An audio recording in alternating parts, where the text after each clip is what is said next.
What time did you call your boyfriend? About 10. OK. Was that before or after you put the washing out? After, I think. You think?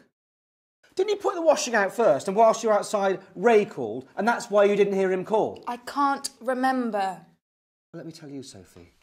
We've got Ray's phone calls.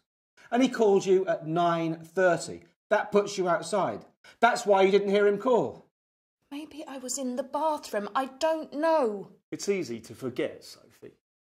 DCI Roberts is always going on me about forgetting stuff. Try and remember exactly what happened that morning. Well, Ray went off to work as usual about 7. We'd been out for some drinks the night before. It was his football do at the pub, football mates. I mean, me and the girls go out sometimes too, clubbing and that kind of thing. So I stayed in bed for a bit because I knew I had to do the shopping later at Tesco, the one down by the railway. I had to do some washing first, so I put that on. What time did you get up? About 8:30.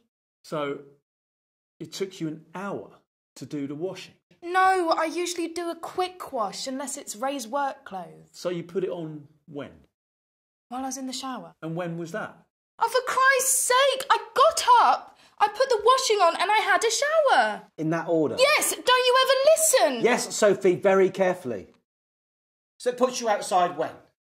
About 9. Now you say it took you nearly an hour to do the washing. No, I didn't. We've been listening very, very carefully. And it's clear you have a good memory for certain things. You were outside when you heard Jack screaming, weren't you? No. Come off it, Sophie. Mrs. Phelan has already told us about how you moaned about him crying all the time. How back in July at the barbecue, she said that you were so drunk that when you saw her and Jack in the garden, you called across the fence and, I quote, "Can't you shut that fucking baby up?" It was doing my head in. It never stopped. So why did it upset you so much? Don't start that again. We know the real reason. You used to like kids, didn't you, Sophie? When you worked at the nursery. I don't want to talk about But it. that's why we're here. To find out why Jack died. I'm not saying anything. Well, let me tell you what we think. They liked you at the nursery. You liked them. But then you went cold. That was about the time of your miscarriage, wasn't it? That must have been difficult. Ray said you went cold on him too. But then, next door, a bright young baby. That must have been hard as well. But then the crying started. You and the baby. They didn't stop.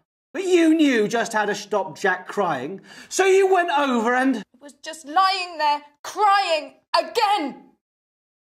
Lucy, Mrs. Phelan, was on the phone. She was just ignoring him, so I went in. And it just carried on crying. So I picked it up and I shook it. And it carried on. So I shook it harder and harder until it stopped. Don't you think that Jack deserves to be called more than it? You don't understand. None of you. I couldn't take it anymore. I just wanted it to stop. Everything to stop.